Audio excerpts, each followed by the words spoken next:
Very happy good morning to everybody and I hope कल वाला ब्रह्मास्त्र आपने अच्छे से कर लिया था. Super sonic speed 2 hours the whole chapter of prospectus and I'll say students को तेज लगा स्लो लगा. मैंने उस वक्त ज्यादा पूछा नहीं लेकिन आज पूछना चाहता हूँ बिफोर आई गेट स्टार्टेड. तो आज का सेशन शुरू करने से पहले वेब सीरीज शुरू करने से पहले और प्रोस्पेक्टस के पास्ट एग्जामिनेशन क्वेश्चन शुरू करने से पहले दो तीन बातें हैं कर लेना चाहता हूँ. Then will go on further and the first thing first that is I presume कि आपने कल का वो ब्रह्मास्त्र 1 जिसके अंदर हमने प्रोस्पेक्टस का full chapter with full focus on exam वो कर लिया है. कल मैंने प्रिज्यूम किया था कि आपने चैप्टर पहले से किया हुआ है. That's why I am going on speed.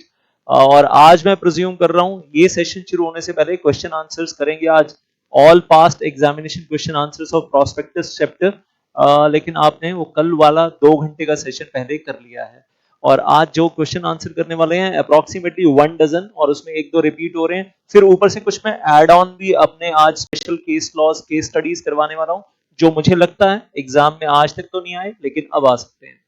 Then I want to know how was the speed of the Brahmastra, slow और फास्ट और ओके. ये कल वाले ब्रह्मास्त्र की बात कर रहा हूँ. तो ये लाइव चैट में लिखकर बता देना कि आपको कल वाला ब्रह्मास्त्र कैसा लगा, फास्ट लगा, स्लो लगा, ओके लगा.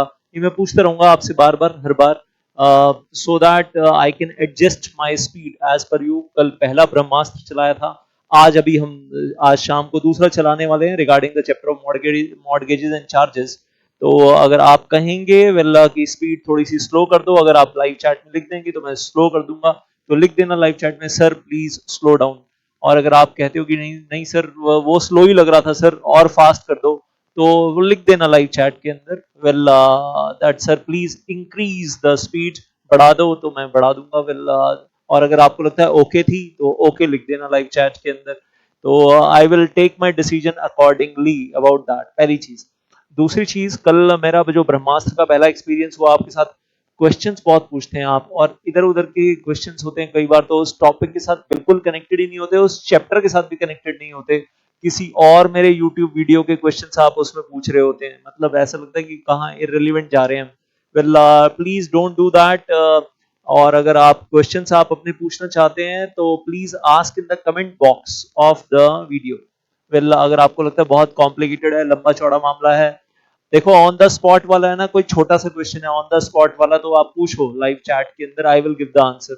ज्यादा लंबा चौड़ा कॉम्प्लिकेशन है आपके दिमाग में, कई लोगों ने कल पूछा, मैंने आंसर भी दिया उसका कल, but it may be causing disturbance to others in the live chat.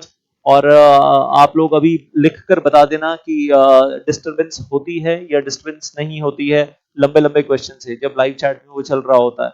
और अगर आप कहो तो मैं लाइव चैट बंद कर दिया करूं बिल्कुल ही, और जो भी आपको डालना होगा फिर आप कमेंट बॉक्स में डालेंगे. हालांकि मुझे लगता है रूल्स कुछ ऐसे होने चाहिए ताकि टू वे इंटरेक्शन सबके साथ बना रहे सबके साथ. And that is in live chat I will ask questions, you will answer my questions. Live chat में मतलब जैसे मैं पूछता रहूंगा, आज भी पूछूंगा, आपको मेरे आंसर देने होंगे. और दूसरी तरफ विल कमेंट बॉक्स जो होगा वीडियो के नीचे वाला उसमें आप अपने क्वेश्चंस पूछोगे, मैं आपके आंसर दूंगा, उस पर मैं रिप्लाई दूंगा. और वो रहेगा कमेंट बॉक्स में तो सब लोग देख भी पाएंगे उसको कि भाई क्या क्वेश्चन पूछा गया था, क्या आंसर दिया गया था. तो कमेंट बॉक्स की भी एक रेलिवेंस बढ़ जाएगी.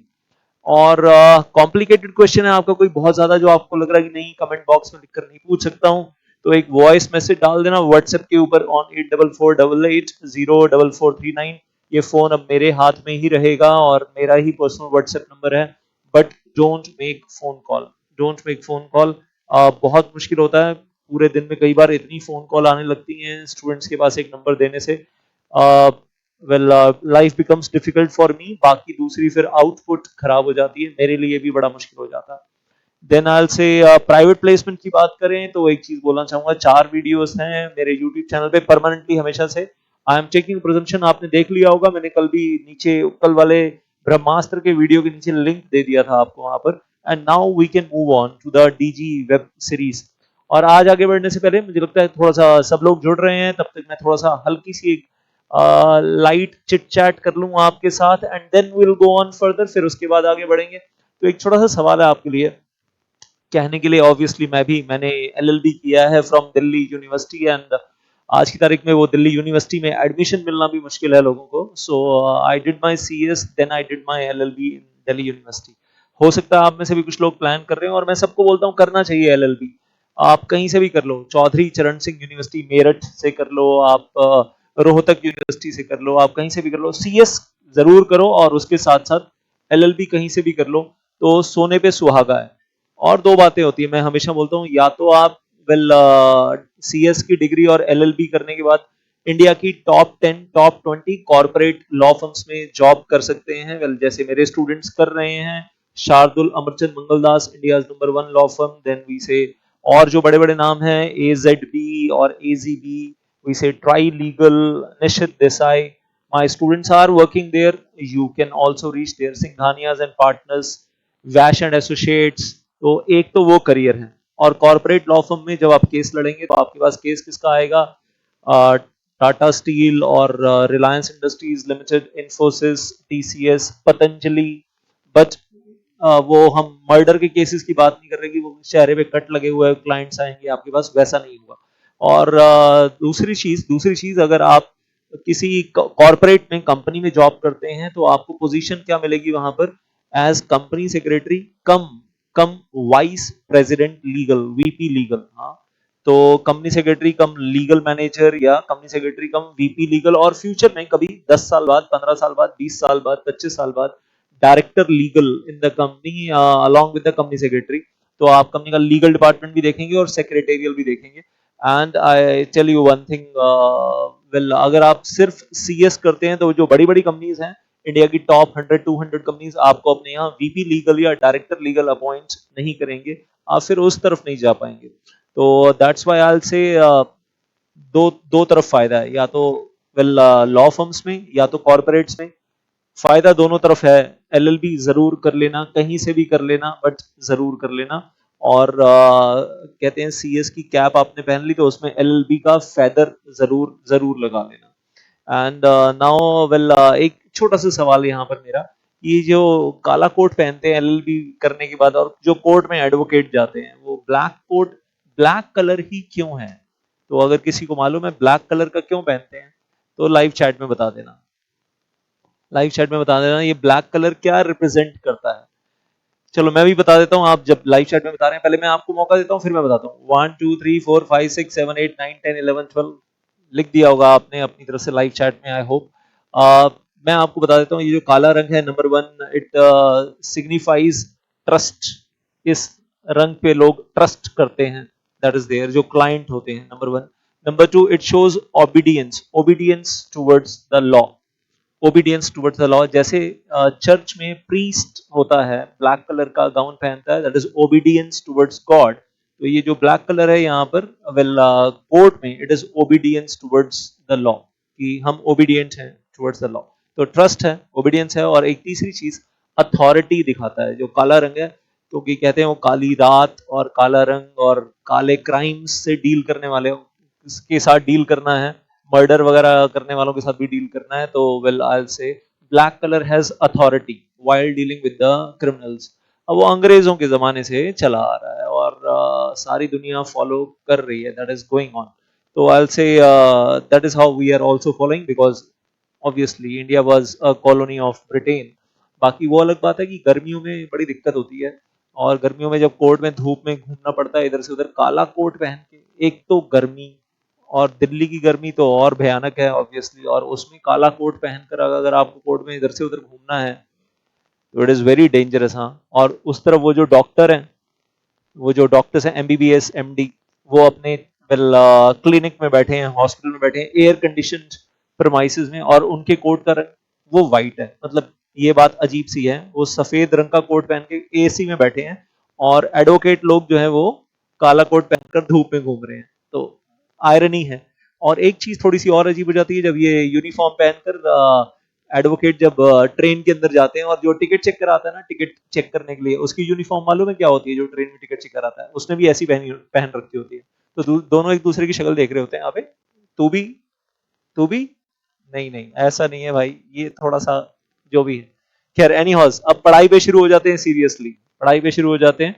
After that little fun element, and that is, एक चीज शेयर करना चाहूंगा, सिलेबस में नहीं है लेकिन पता होना चाहिए, section 40 mandatory listing on one or more stock exchanges, section 40, and that is अगर आपकी कंपनी ने पब्लिक इशू निकाला है, public issue of equity shares, public issue of convertible securities, as per SEBI ICDR regulations भी, और मैं कहूंगा as per section 40 सबसे पहले, it is mandatory to get the securities listed on one or more stock exchanges. और अगर आपने non convertible venture, non convertible preference share कब निकाला तो उसके लिए सेबी रेगुलेशंस अलग हैं। पब्लिक इशू अगर निकाला तो लिस्ट तो उसको भी करवाना पड़ता है। पब्लिक इशू तो आप किसी भी चीज का निकालो, equity shares, convertible securities, non convertible, public issue निकालोगे तो लिस्ट तो करवाना पड़ेगा। हिंदुस्तान में दो ज्यादा फेमस स्टॉक एक्सचेंज है, वैसे तो और भी हैं, दो ज्यादा फेमस है, एनएससी और बीएससी, दैट इज देयर। और एक चीज जो नॉर्मली नहीं पता होती है सबको, बताने के लिए आपको यहाँ एक छोटी सी चीज बता रहा हूँ। आपकी छोटी कंपनी है, स्मॉल मीडियम एंटरप्राइज है, और आपने छोटा पब्लिक इशू निकाला है जहां पर इशू साइज 10 करोड़ या 10 करोड़ से कम है, स्मॉल कंपनी, और इशू साइज 10 करोड़ से ज्यादा है, अप टू 25 करोड़ है तो मीडियम कंपनी। तो ये अपने आप को कहां लिस्ट करवाती है? बॉम्बे स्टॉक एक्सचेंज में, एसएमई एक्सचेंज है एक, या एनएससी में इमर्ज, जो छोटी कंपनीज के लिए बना हुआ है। और वहां कहते हैं इस छोटे वाले पब्लिक इशू में मिनिमम अलॉटी होने चाहिए 50। पब्लिक इशू है, प्राइवेट प्लेसमेंट नहीं है, छोटी कंपनी है, स्मॉल कंपनी, मीडियम कंपनी, और वेल 10 करोड़ के नीचे या 10 करोड़ के ऊपर और up to 25 crore public issue निकाला है तो मिनिमम अलॉटी की जो रिक्वायरमेंट है वो है 50। और बड़ी कंपनीज हैं, other than SME companies, big companies हैं, 25 करोड़ से ज्यादा बड़ा इशू है पब्लिक इशू, तो सेबी आईसीडीआर रेगुलेशन में लिखा है मिनिमम 1000 अलॉटी, मिनिमम 1000 अलॉटी, और फिर ये company NSC BSc main board पे लिस्ट होती है। नॉलेज के लिए पता होना चाहिए, नॉट फॉर एग्जाम। हाँ, this is well one extra point from my side. ये बीएससी और एनएससी के मेन बोर्ड हैं जो सामने दिख रहे हैं, और ये बीएससी का एसएमई एक्सचेंज है, और ये एनएससी का वही स्मॉल कंपनीज का अलग से एक्सचेंज है। आप गूगल सर्च करोगे तो आपको ये सब कुछ देखने के लिए मिल जाएगा, दैट इज देयर, बस नॉलेज के लिए पता होना चाहिए। अब हम मुद्दे की बात पे वापस आते हैं। Well sorry I have taken your 10 और 12 मिनट्स हियर एंड देयर, लेकिन वो शुरू वाले पॉइंट क्लैरिफाई करना जरूरी था। अब बिल्कुल एग्जाम फोकस पे वापस आ जाते हैं, एंड जो कल कर लिया आपने ब्रह्मास्त्र में, उसको थोड़ा सा एक रिकैप कर लेते हैं कि हमारे लिए इंपॉर्टेंट क्या है इसके अंदर, जब हम prospectus and allotment of securities के चैप्टर पढ़ रहे हैं, जो एग्जाम के लिए बहुत इंपॉर्टेंट है और एग्जाम में आ चुका है। एक तो ये section 42 is very important, private placement exam में आ चुका है। दूसरा जो इंपॉर्टेंट है, definition of average prospectus, section 2 clause 1, clause 1, subsection नहीं, सेक्शन 2 क्लॉज 1, और इसके साथ section 33, very important for exam, जो आ चुका है। Next one, minimum subscription, section 39, minimum subscription, very important for exam. Then I'll say the next point that we are having, section 26 में, section 26 का subsection 4, filing of prospectus to ROC before issuing to the public, very important for exam. section 26 पूरा नहीं आया exam में कभी, but section 26 subsection 4, deemed prospectus section 25 वाला, वही issue house वाला, very important for exam. section 28 once again I'll say offer for sale, वो जो हमने एग्जांपल लिया था अजीम Prem ji, collective authorization by certain existing members, so this is also I'll say very important for exam. shelf prospectus, आपको मालूम है वो non banking financial companies net worth 500 crore PFIs, they can issue. shelf life 1 year, very important for exam. book building, red herring prospectus, book building procedure का नाम है, और red herring prospectus उस document का नाम है जो बुक बिल्डिंग के लिए यूज होता है। और मैंने आपको बोला था कि वो एक पूरा वीडियो है मेरा सेबी आईसीडीआर रेगुलेशन का इन सिक्योरिटी लॉ पेपर, वो जरूर देख लेना, और उसके अंदर फर्स्ट 40 मिनट्स, शुरू का 40 मिनट देख लेना, वीडियो का पूरा मत भी देखो, तो आपको बहुत अच्छे से समझ में आ जाएगा book building and all that. Then I will say allotment of securities by the companies, और इसके अंदर वो फॉर्म PAS3 को लेकर बात हुई थी कि फॉरफिटेड शेयर्स री इशू करें तो क्या PS3 ये जाएगा, तो आंसर इज नो। तो this is once again I will say important for exam. तो ये कुछ टॉपिक्स हैं जो पेपर सेटर के फेवरेट हैं, बार बार आते हैं, और जो बाकी टॉपिक आपको लग रहा है कि छूट गए हैं, वो एग्जाम में अभी तक नहीं आए हैं। लेकिन मतलब मैं ये नहीं कहूंगा कि मैं कोई गारंटी दे रहा हूँ कि वो एग्जाम में नहीं आएंगे, ऐसा तो कुछ है नहीं। मतलब हम बोलते ही हैं कि जो एग्जाम में आ चुका है वो इसलिए इंपॉर्टेंट है कि वो आ चुका है, दोबारा आ सकता है, और जो आज तक नहीं आया वो इसलिए इंपॉर्टेंट है कि अब आ सकता है। डराना नहीं चाहता हूँ, वेल ऐसा बोलते हैं। और कई स्टूडेंट्स तो बोलते हैं कि सर मैं जो छोड़कर जाता हूँ ना, जो टॉपिक, एक टॉपिक पूरे चैप्टर में छोड़ा था वही टॉपिक आ गया सर एग्जाम में, पूरा चैप्टर करके गया था वो तो आया नहीं, एक टॉपिक जो छोड़कर गया था वही आ गया सर एग्जाम में। तो ऐसा भी होता है कुछ के साथ। और कुछ स्टूडेंट्स ऐसे हैं जो इतने लकी हैं, जो कहते हैं सर हम जो छोड़कर जाते हैं ना वो एग्जाम में कभी नहीं आता, हम आधा चैप्टर छोड़ जाते हैं एग्जाम में कभी नहीं आता, हम जो आधा करके जाते हैं ना वही आता है एग्जाम में। अब वो लक फैक्टर वाले आप में से कितने हैं पता नहीं मुझे, आप कैटेगरी 1 में आते हो या कैटेगरी 2 में आते हो, वो लाइव चैट में बता देना। वो बदनसीब लोग जो एक टॉपिक छोड़कर जाते हैं और वही आ जाता है, या वो खुश नसीब लोग कैटेगरी 2 की जो छोड़कर जाते हैं वो कभी नहीं आता, और जो करके जाते हैं वही आता है। अब यहाँ आ जाइए पास्ट एग्जाम क्वेश्चंस में, और कुल मिलाकर 12 क्वेश्चंस हैं हमारे पास यहाँ पर, और उसके बाद मैं एड ऑन भी कुछ दूंगा अपनी तरफ से, एड ऑन्स भी कुछ देने वाला हूँ, get ready for those add ons also. तो वो भी आएगा towards the end part of the chapter, और एक एक दो अच्छे अच्छे ट्विस्टेड केसेस हैं, I will be talking about them, just wait for that. So getting started without wasting time, and Shri Ganesh करते हैं इस वेब सीरीज का, फाइनली श्री गणेश करते हैं इस वेब सीरीज का। And web series 2, web series 1 वो सालोमन चैप्टर था, web series 2 on prospectus, and web series 3 जो आएगी that will be on mortgages charges, वो आपको क्लियर ही है क्योंकि ये ब्रह्मास्त्र के साथ साथ चल रहा है।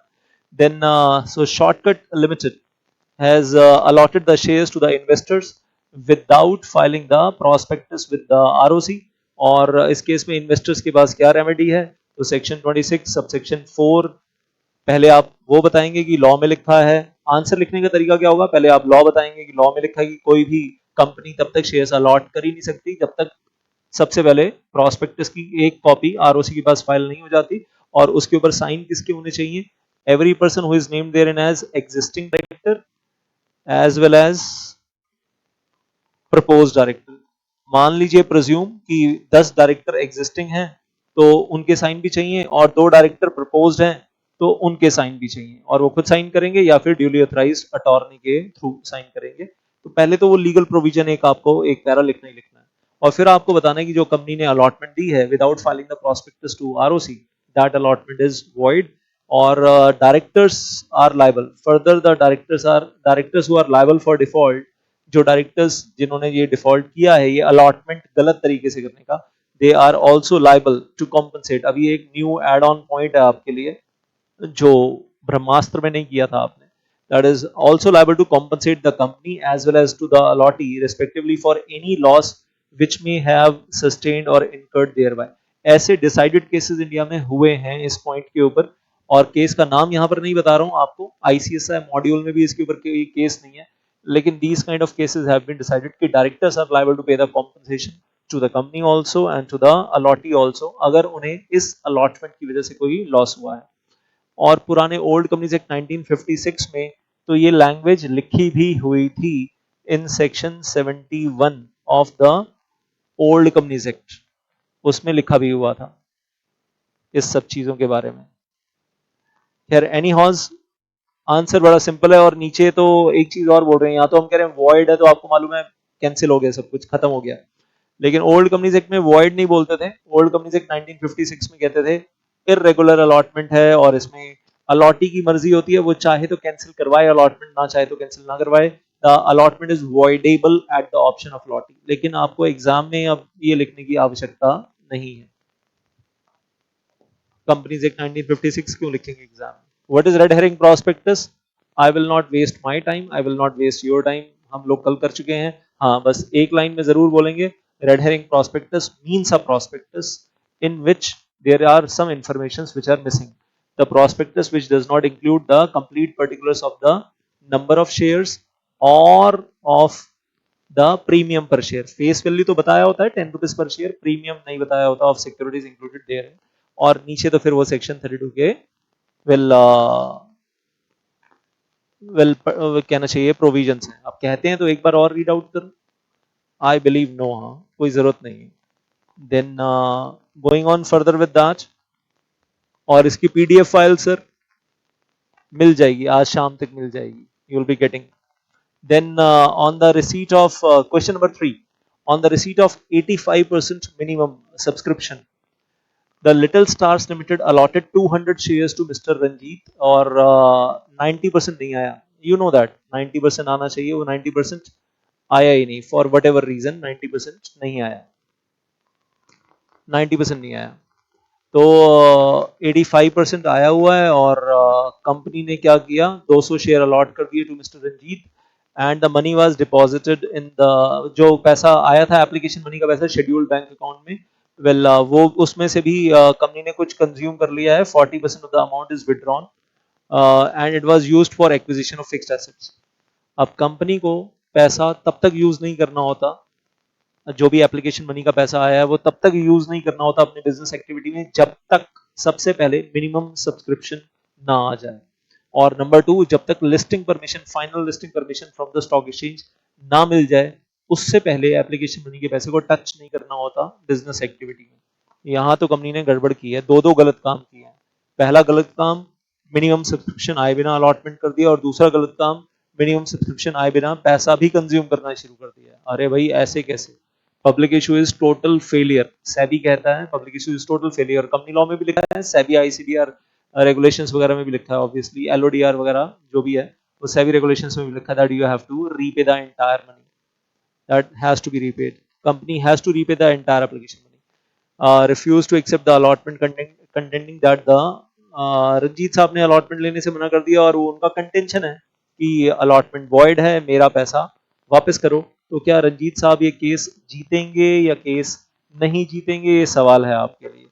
और जहां तक सेबी की बात है तो SEBI ICDR regulations talk about all these things. Then going on further, वो सेबी का नाम भी बीच में आया हुआ है। और एक पॉइंट इसमें ऐड ऑन आपको नया दे दूं आज यहाँ पर, वो आपने लास्ट क्लास में जो पढ़ा था कि जिस दिन प्रोस्पेक्टस, एवरेज प्रोस्पेक्टस पब्लिक को इशू होता है उसके बाद within 30 days minimum subscription आ जाना चाहिए, और उसी 30 डेज के बीच में पब्लिक इशू ओपन हो जाता है, क्लोज हो जाता है, और क्लोज होने के बाद अंडर राइटर को भी कुछ टाइम मिलता है टू पिकअप द शॉर्टफॉल, ताकि 90% पूरा हो जाए या 100% पूरा हो जाए और पब्लिक इशू सक्सेसफुल हो जाए। लेकिन अगर वो धोखा दे देता है, भाग जाता है, तो खत्म हो गई कहानी। लेकिन एक चीज यहाँ पर बोलना चाहूंगा, वेल सेबी आईसीडीआर में आप पढ़ोगे, सेबी फिक्स्ड प्राइस इशू में तो ऑप्शन देता है, issuer company may appoint underwriter, may not appoint underwriter. Book building में अंडरराइटर अपॉइंट करना मैंडेटरी होता है पब्लिक इशू वाले पार्ट के लिए, लेकिन जहां तक बात करेंगे कि फिक्स प्राइस इशू है तो SEBI gives option, issuer company may or may not appoint underwriter. अगर अगर अगर इशूअर कंपनी ने अंडरराइटर अपॉइंट ही नहीं किया और इशू ओपन हुआ, क्लोज हुआ, और जिस दिन क्लोज हुआ 88% या 89% सब्सक्राइब्ड है, 90% टच नहीं हुआ, मिनिमम सब्सक्रिप्शन आया नहीं, और अंडरराइटर कंपनी ने अपॉइंट किया नहीं क्योंकि ऑप्शनल था फिक्स्ड प्राइस इशू में, कंपनी को सुपर कॉन्फिडेंस था कि हमारा इशू ओवर सब्सक्राइब होगा, अनफॉर्चुनेटली अंडर सब्सक्राइब हो गया, और 95% भी हो जाता तो भी ठीक होता, यहाँ तो गड़बड़ हो गई, 88% है, 90% से 2% कम। अब क्या कंपनी को कोई इंतजार करना है पब्लिक इशू क्लोज होने के बाद कि कोई आएगा बचाने के लिए? Answer is no. Public issue जिस दिन क्लोज हुआ है, अंडर सब्सक्राइब्ड है, अंडरराइटर तो अपॉइंटेड है नहीं, तो इशू क्लोज होते ही within 15 days refund entire 100% application money, नहीं तो उसके बाद फिर वो इंटरेस्ट लगना शुरू हो जाएगा। और यहां रंजीत की कंटेंशन सही है। Next one, red herring prospectus और एवरेज प्रोस्पेक्टस, दोनों में डिफरेंस बताइए। अब डिफरेंस बताने के लिए हम कहते हैं कि तरीके तो वो होता है कि आपने एक टी बनाया और फिर एक लेफ्ट कॉलम राइट कॉलम, एक तरफ रेड हेरिंग प्रोस्पेक्टस एक तरफ एवरेज प्रोस्पेक्टस, वो आपकी मर्जी है अगर आप वैसे लिखना चाहें। आईसीएसआई क्या करता है, पहले एक कॉन्सेप्ट लिखा, फिर वो खत्म हो गया, फिर सेकंड कॉन्सेप्ट लिखा। तो पहले सेक्शन 32 लिखा और रेड हेरिंग प्रोस्पेक्टस के बारे में फुल डिटेलिंग कर दी, और जब वो खत्म हो गया, 3 मार्क्स क्वेश्चन है, 3 मार्क्स क्वेश्चन है, छोटा सा आंसर है 3 मार्क्स के अंदर। और उसके बाद फर्स्ट पैरा में रेड हेरिंग प्रोस्पेक्टस खत्म कर दिया, और उसके बाद एब्रेस्ट प्रोस्पेक्टस कर लिया, सेक्शन 2 क्लॉज 1 और सेक्शन 33 में आपको मालूम है एप्लीकेशन फॉर्म के साथ एब्रेस्ट प्रोस्पेक्टस देना मैंडेटरी है, but there are some exceptions, जब नहीं भी देंगे तो चलेगा। अच्छा, अब आगे बढ़ने से पहले एक छोटा सा सवाल मैं पूछ रहा हूँ। एक केस स्टडी है, एग्जाम में अभी तक आया नहीं है, लेकिन बड़ा अच्छा केस है। और उसमें क्या है, हमारी कंपनी ने आज से 6 महीने पहले 1 साल पहले किसी से हाउस प्रॉपर्टी खरीदी थी, वहां पर कंपनी का ब्रांच ऑफिस बनाने के लिए, या कोई भी बिल्डिंग खरीदी थी ब्रांच ऑफिस बनाने के लिए। उसकी पेमेंट अभी तक दी नहीं है। सेल डीड आज से 6 महीने पहले बनी थी, कंपनी ने प्रॉपर्टी ऑक्यूपाई कर ली, वहां ब्रांच ऑफिस बना लिया, लेकिन पेमेंट नहीं दी, अभी तक पेमेंट पेंडिंग है। और वो बंदा पेमेंट मांग रहा है, वो जो भी सेलर है उस प्रॉपर्टी का, कह रहा है यार पेमेंट तो दे दो, पेमेंट तो दे दो, और हम कह रहे हैं दे देंगे दे देंगे। फाइनली एक दिन हम उसके साथ आमने सामने बैठते हैं, कहते हैं, हम उसको बोलते हैं देखो भाई, आजकल हमारे पास पैसे तो हैं नहीं, ये कोरोना का चक्कर चल रहा है और बिजनेस डाउन है, पैसे तो हैं नहीं, आप हमारी कंपनी के ना शेयर्स ले लो, जितने पैसे आपको चाहिए ना, मतलब जितने पैसे की डील हुई थी हमारी, लेट अस से 2 करोड़ 5 करोड़, उतने के आप हमारी कंपनी के शेयर्स ले लो।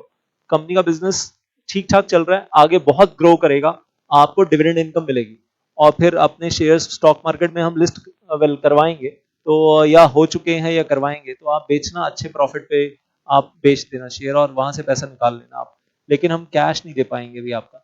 वो व्यक्ति मान गया, वो पर्सन मान गया कि ठीक है आप कर लेते हैं ऐसा। अब मेरा सवाल है आपके लिए, वो सवाल ये है, और जवाब देना आप लाइव चैट के अंदर, एक ही वर्ड में आपको जवाब देना है। सवाल ये है, इसको हम क्या बोलें, allotment of shares for cash, या number 2, allotment of shares in kind, मतलब हमने काइंड में लिया है उसका बंगलो, उसकी हाउस प्रॉपर्टी, और उसको हमने अपने शेयर्स दिए हैं उस प्रॉपर्टी के अगेंस्ट, या फिर हम उसको क्या बोले, मतलब allotment of shares for cash या allotment of shares for in in kind. तो वो आप लाइव चैट में लिख दो, मैं 10 तक काउंट करता हूँ, फिर मैं भी बताता हूँ आपको कि क्या आंसर है, क्या आंसर सही है और क्यों सही है, और जो आंसर गलत है वो क्यों गलत है, और फिर उसमें एक ट्विस्ट भी बताऊंगा। बड़ा इंटरेस्टिंग पॉइंट है ये। The first thing first, when we talk about कि ये क्या है, तो हम बोलते हैं this is allotment of shares for cash. The correct answer, it is allotment of shares for cash. इसको कैश के लिए माना जाएगा, काइंड नहीं माना जाएगा। एक्चुअली क्या है, हमारी कंपनी के ऊपर लायबिलिटी थी कि हमें उसको 5 करोड़ रुपए देने थे। अब हमने वो 5 करोड़ रुपए नहीं दिए, बदले में शेयर्स दिए। आप इसको ऐसे मानो, ऐसे समझ लो कि हमारी कंपनी ने पहले उसको 5 करोड़ रुपए कैश दिए, फिर उसने वो कैश हमें वापस किया, और बदले में हमने उसको 5 करोड़ के शेयर्स दिए। आप इसको ऐसे मानो कि हमने वो डेट सेटल कर लिया उसके अंदर।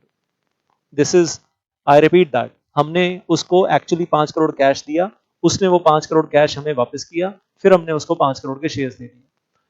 हुआ वही है, हमने उससे 5 करोड़ की प्रॉपर्टी ली, बदले में उसको 5 करोड़ के शेयर्स दिए, बीच में ये नोशनल इमेजिनरी एक ट्रांजेक्शन घुमा ली हमने।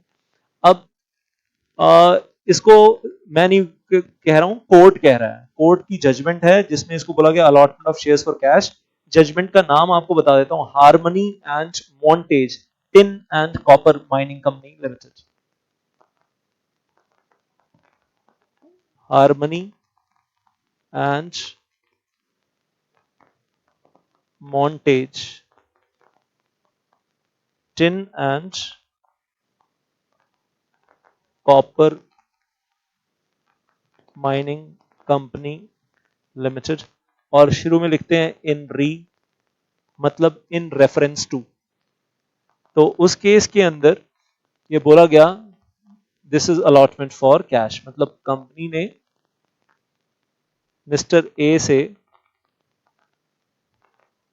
हाउस प्रॉपर्टी ली, बदले में कंपनी ने उसको शेयर्स दिए आफ्टर 6 months।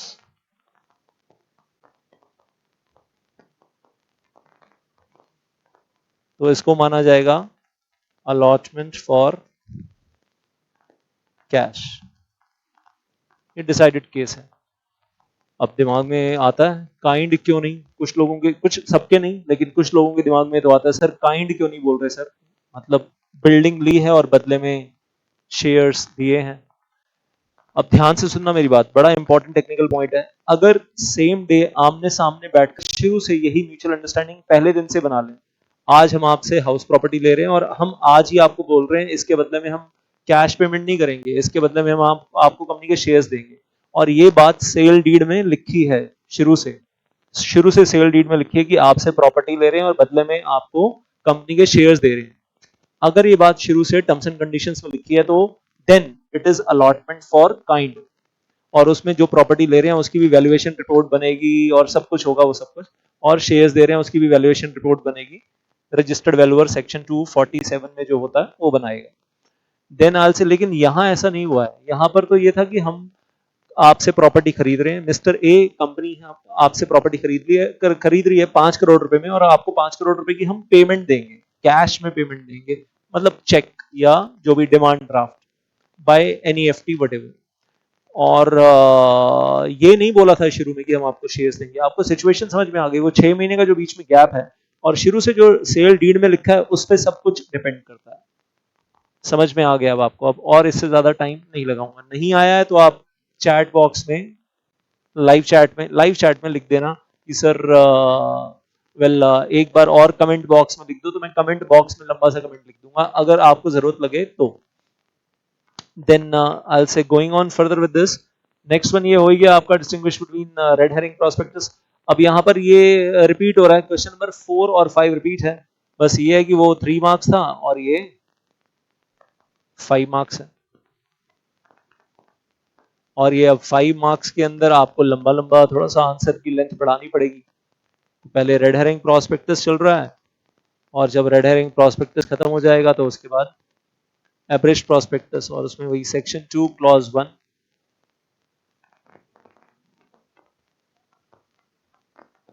और उसके बाद सेक्शन 33 आ जाता है, फिर सेक्शन 33 आ जाता है। और सेक्शन 33 जो आपने ब्रह्मास्त्र में पढ़ा था उसमें आपने पढ़ा था कि वैसे तो एप्लीकेशन फॉर्म के साथ एब्रिश्ड प्रोस्पेक्टस देते हैं, लेकिन 2 केस में नहीं देते हैं। नंबर 1, पब्लिक इशू से 1-2 महीने पहले जब अंडरराइटर के साथ आमने सामने बैठकर अंडरराइटिंग एग्रीमेंट करते हैं, चाहे वो फर्म अंडरराइटिंग में कुछ शेयर ले ले तो नहीं होता। और दूसरा, अगर हम पब्लिक को शेयर ऑफर कर ही नहीं रहे हैं तो एब्रिश्ड प्रोस्पेक्टस नहीं चाहिए होता, जब पब्लिक इशू में जाते हैं तभी चाहिए होता है। और अगर प्राइवेट प्लेसमेंट कर रहे हैं तो प्राइवेट प्लेसमेंट में तो फॉर्म PAS4 चाहिए होता है, और PAS4 that is private placement offer come application form. और एक चीज यहाँ न्यू एड ऑन है आपके लिए, और वो जो न्यू एड ऑन है वो ये है, जो एक्चुअली सेक्शन 33 में तो नहीं लिखी है लेकिन ICSI ने अपने आंसर में लिखी है, गाइडलाइन आंसर में, जहां पर ऑफर दिया जा रहा है to the existing members, existing debenture holders of the company with or without the right to renounce. तो इसको देखकर लग रहा है कि they are talking about right issue. तो जहां पर एग्जिस्टिंग मेंबर्स को हम राइट इशू दे रहे हैं, और राइट इशू में लेटर ऑफ ऑफर दे रहे हैं, तो वहां पर एब्रिश्ड प्रोस्पेक्टस की जरूरत नहीं होती, वो क्लियर है हमें। और राइट इशू का section 62 subsection 1 clause A, that is there. तो ICSI ने अपनी तरफ से लिखा है, बीच में एड ऑन दिया है, that's it. Next one, distinguish between deemed prospectus and shelf prospectus without wasting time, also आपको आता है, कल आपने कर लिया था। Shall I repeat? Shall I repeat? I don't think. और डीम्ड प्रोस्पेक्टस में यहाँ पर एक सवाल पूछा जाता है कि सर सिर्फ सेक्शन 25 लिखते हैं थोड़ा सा, वही इशू हाउस को दिया विद द म्यूचुअल अंडरस्टैंडिंग कि वो बाद में पब्लिक को इशू करेगा after 1 year, after gap of 1 year, या इसमें क्या सेक्शन 28 वो अजीम प्रेम जी वाला जो हमने एग्जांपल लिया था, क्या वो लिखना है इसके अंदर? हाँ जी, क्या वो लिखना है इसके अंदर, या दोनों लिखने हैं? अब ICSI ने जो अपने गाइडलाइन आंसर्स में लिया वो सिर्फ सेक्शन 25 लिखा है यहाँ पर डीम्ड प्रोस्पेक्टस के लिए, और सेक्शन 28 नहीं लिखा। हालांकि शब्द दोनों में सेम है, डीम्ड टू बी प्रोस्पेक्टस, और शेल्फ प्रोस्पेक्टस तो सेक्शन 31 है ही। शेल्फ लाइफ इज 1 ईयर, और उस 1 साल में आप एक शेल्फ प्रोस्पेक्टस के दम पर बार बार पब्लिक इशू ला सकते हैं। लेकिन सेकंड इशू के टाइम पे क्या चाहिए होगा? Information memorandum. but you will not be needing the prospectus again and again. याद है ना? और इंफॉर्मेशन मेमोरेंडम को शेल्फ प्रोस्पेक्टस के साथ जोड़ते हैं तो it becomes full prospectus. Question number 8, just running through that क्योंकि मैं प्रिज्यूम कर रहा हूँ कि अब तो याद ही है आपको. If company does not receive the minimum subscription, it should refund the money from received from the applicants within such time as may be prescribed. वही आ गया. 90% नहीं आया है तो पैसा रिफंड तो करना ही पड़ेगा. उसको एक्सप्लेन करने के लिए कह रहे हैं और मैंने एक्सप्लेन ऑलरेडी कर ही दिया आपको. और वो फिर से यहाँ देख लीजिए 30 डेज के अंदर आना चाहिए. और अगर 30 डेज के अंदर नहीं आया, the sum is not received within a period of 30 days from the date of issue of abridged prospectus,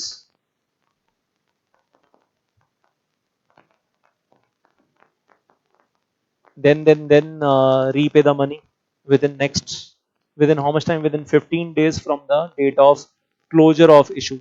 बस ये याद रखना 30 डेज कहां से शुरू होते हैं, 15 डेज कहां से शुरू होते हैं, दोनों में फर्क है. गड़बड़ मत कर देना एग्जाम में. 30 days from the date of issuance of prospectus है और 15 days from the closure of public issue है, जो रिफंड करने के लिए जो टाइम मिला है. The company shall repay within 15 days from the closure of public issue. 30 days खत्म होने के बाद 15 डेज नहीं है, 30 डेज प्लस 15 डेज नहीं है. और अगर समझ में नहीं आ रहा है, जिनको आ रहा है, जो मेरे स्टूडेंट्स हैं उनको तो 100% आ ही रहा होगा, ये तो क्लियर है, तो सारे डायग्राम बना रखे हैं. जिनको नहीं आ रहा है तो मेरा सेबी आईसीडीआर वाला जो वीडियो लेक्चर है वो देख लेना प्लेलिस्ट में जाकर. बहुत खूबसूरत तरीके से वो डायग्राम हम बनाते हैं, समझते हैं इस 30 डेज को और 15 डेज को. और उस वीडियो के लास्ट के हाफ एन आवर में है. बहुत ही बढ़िया कॉन्सेप्ट है. अगर आप लोगों को समझ में ऑलरेडी आ गया है, बहुत बढ़िया है. नहीं आया है तो आज तो वो मैं डायग्राम बनाकर अब तो नहीं समझा सकता हूँ, वो समय है नहीं अब हमारे पास, just 2 months before the exam. तो वो वीडियो अवेलेबल है, जिनको देखना है वो देख सकते हैं, और मैं इस वीडियो के नीचे लिंक में दे दूंगा उस वीडियो का. Then distinguish between the shelf prospectus and red herring prospectus. Once again I'll say done. Shelf prospectus section 31, red herring prospectus section 32. 4 number 5 number का क्वेश्चन है. अब मेरा एक छोटा सा और सवाल है, यहाँ रुक जाते हैं. एग्जामिनेशन पॉइंट ऑफ व्यू से बात कर रहा हूँ, एक कुछ और एड ऑन करना चाहता हूँ ये मैं आपके साथ. एक वैलिड अलॉटमेंट के लिए क्या मैंडेटरी रिक्वायरमेंट्स है, प्री कंडीशंस है. तो इसको मैं ऐसे बोलूं, pre conditions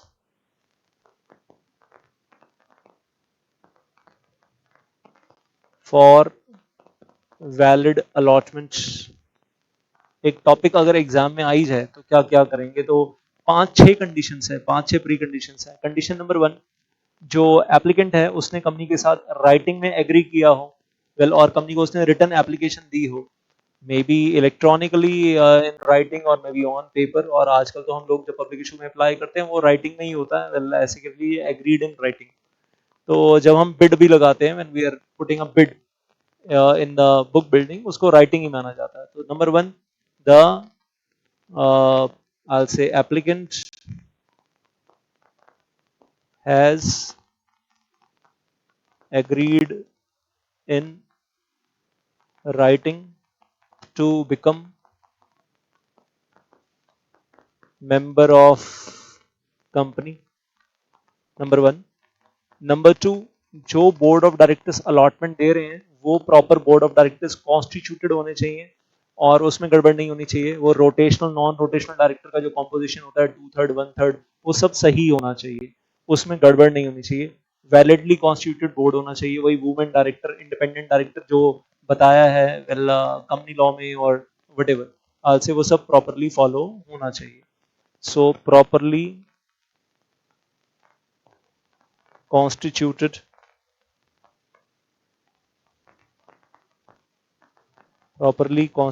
board of directors चाहिए. अगर board of directors properly constituted नहीं है तो वो वैलिड अलॉटमेंट कहां से देंगे. नंबर 3, वैलिड बोर्ड मीटिंग होनी चाहिए फॉर अलॉटमेंट, बोर्ड मीटिंग का प्रॉपर नोटिस होना चाहिए, you know that, proper quorum होना चाहिए। तो notice, quorum of board meeting, अब उस सब में अभी डिटेल में अभी नहीं जाऊंगा, 173 वगैरह, आई will not go in detail of that, 173 174 अभी उसको टच नहीं करूंगा। नंबर 4, उसमें वैलिड तरीके से बोर्ड रेजोल्यूशन पास होना चाहिए for allotment of securities. Number 4. Number 5, intimation देनी है अलॉटी को, the last one, the intimation to allotee about allotment.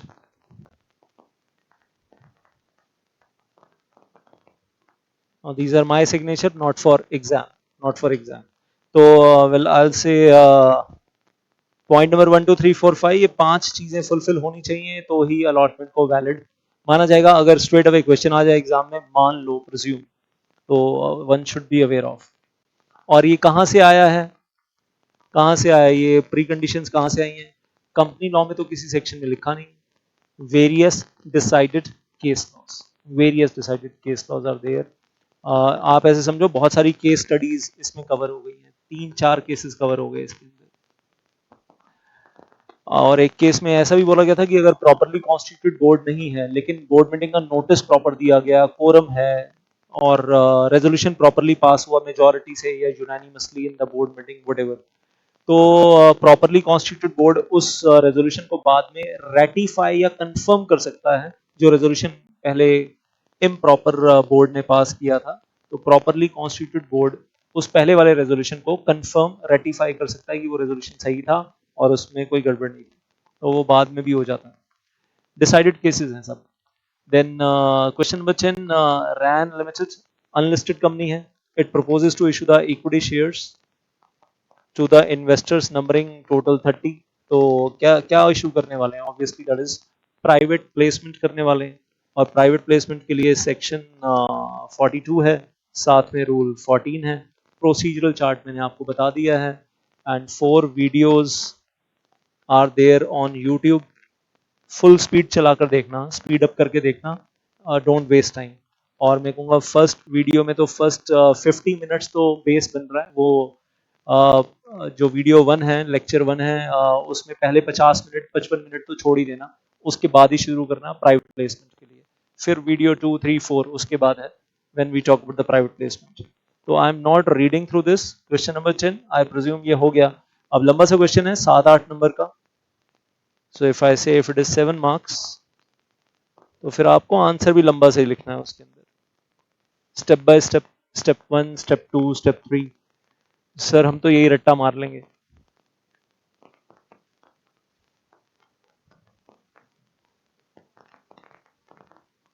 समझ लेंगे, समझ लेंगे।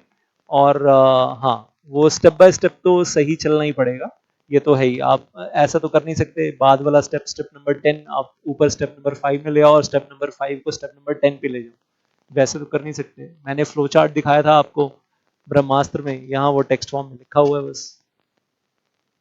एक दो एड ऑन पॉइंट्स हैं जो मैं जल्दी जल्दी में वेल समय की कमी की वजह से पूरा कल डिस्कस नहीं कर पाया। Then certain members of a company are allowed to offer for sale their shareholding in the company to the public. Such offer is deemed to be prospectus issued by the company over there. तो कुछ लोग अपने खुद के shares offer for sale करना चाहते हैं, और ये सर्टेन मेंबर्स में मैंने एग्जांपल लिया था, अजीम, Prem ji, example for example, और कंपनी का नाम मैंने लिया था विप्रो, और वो कह रहे हैं कि मेरे ही शेयर उठाकर पब्लिक को दे दो, और फिर जब पब्लिक को दे देंगे, पब्लिक से पैसा आएगा तो विप्रो के बैंक अकाउंट में नहीं आएगा, अजीम प्रेम जी के बैंक अकाउंट में आएगा। और वो जो ऑफर फॉर सेल हो रहा है through the board of directors, through Wipro company, through merchant banker, उस ऑफर फॉर सेल का सारा एक्सपेंस इनिशियली कंपनी उठाएगी, लेकिन बाद में अजीम प्रेम जी वो कंपनी को रियम्बर्स कर देंगे। और उसके लिए अजीम Prem ji board of directors को एक ऑथराइजेशन देंगे कि मेरे शेयर्स जो मैं दे रहा हूँ आपको वो आप पब्लिक में ऑफर फॉर सेल करवा दो थ्रू मर्चेंट बैंक। तो that document is deemed to be prospectus. कर चुके हैं आप लोग ब्रह्मास्त्र में, why to waste the time again. और इसमें मैं कहूँगा आईसीएसआई ने अब लेंदी क्वेश्चन पूछा है और उसका लेंदी आंसर एक्सपेक्ट किया है। तो सेक्शन 28 जो हमने पढ़ा था वो भी आ गया यहाँ पर सारा का सारा, और सेक्शन 28 के नीचे जो रूल 8 है वो भी आ गया। और ये रूल 8 हल्की सी झलक एक बार देख लीजिएगा कि वैसे तो हम कहते हैं उस ऑफर फॉर सेल में जब अजीम प्रेम जी के मान लीजिए 100 में से 100 में से 30% शेयर्स पब्लिक को दे दिए और 70% उन्होंने अपने पास रिटेन कर लिए, तो उस केस में वो जो 30% शेयर्स पब्लिक को दिए ऑफर फॉर सेल किया उसमें उसमें प्रोस्पेक्टस के जितने भी और पब्लिक इशू के जितने भी लीगल रिक्वायरमेंट्स हैं वो सारे कंप्लाई करने हैं एक्सेप्ट 4 रिक्वायरमेंट्स। 4 रिक्वायरमेंट्स कंप्लाई नहीं करनी है, बाकी सब कंप्लाई करनी है। Number 1 minimum subscription 90% is not applicable. Applicable है ही नहीं। 90% क्या, 60%, 50%, 40% कुछ भी एप्लीकेबल नहीं है। पब्लिक को जितने दिए उसमें से पब्लिक ने जितने ले लिए और जितने नहीं लिए वो तो अजीम प्रेम जी को ऑलरेडी पहले ही अलॉटेड है, तो हमें पब्लिक इशू फेल होने का डर नहीं है।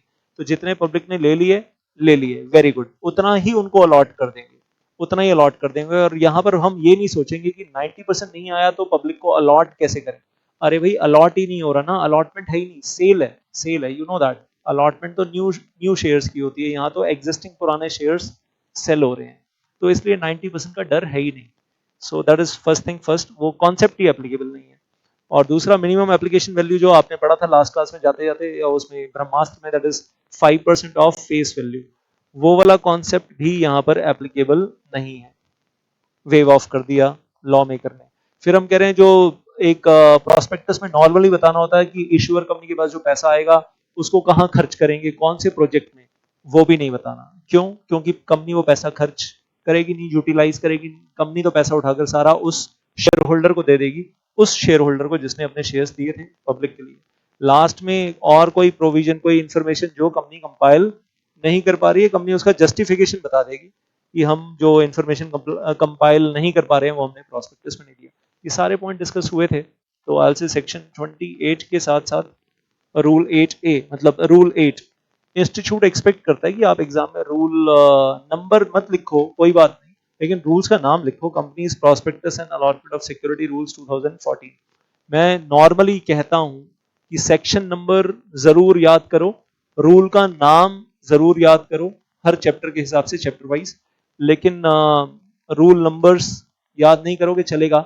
सिर्फ एक जनरल मीटिंग के चैप्टर में बोलता हूँ, पोस्टल बैलेट और ई वोटिंग वाला जो रूल है ना, वो रूल नंबर जरूर याद करो। E voting and postal ballot, वो जब जनरल मीटिंग के चैप्टर में जाऊंगा वहां पर भी बात करूंगा। अच्छा, जनरल मीटिंग के चैप्टर का मुंह में नाम आया तो एक चीज बोलूंगा, 2 वीडियोस तो ऑलरेडी मेरे question answer on general meeting of past examination question already YouTube पे हैं, इस वीडियो के लिंक में भी दे दूंगा और कल वाले ब्रह्मास्त्र के वीडियो के नीचे भी लिंक में दे दिए थे, ताकि आप वो भी करना चाहो तो कर लो। बहुत बढ़िया डिटेल में किया वो डिस्कशन, और वो कभी यूट्यूब पे लाइव सेशन हुआ था when I was in the institute and not in the studio, and the live was facility was there. हालांकि मैं स्टूडियो में कोशिश कर रहा हूँ, 1-2 दिन और I will be coming live if you want। और अगर आप चाहते हो कि नहीं सर ऐसे ही बढ़िया चल रहा है, स्पीड पे चल रहा है, लाइव में तो स्लो हो जाएगा सर, बहुत गप्पे मारने लगेंगे इधर उधर की, तो बता देना कि ऐसे वाला चलना है, रिकॉर्डेड मिल जाए और मैं लाइव चैट में आपके साथ रहूं, या नहीं मैं खुद लाइव आ जाऊं आपके साथ और फिर हम गप्पे मारें। मतलब गप्पे कम मारेंगे, स्पीड ज्यादा रखेंगे उस केस में भी, वो आप बता दो। Last question coming up over here, and आज बाकी आज शाम को मिल ही रहे हैं मॉर्टगेजेस एंड चार्जेस का ब्रह्मास्त्र लेकर।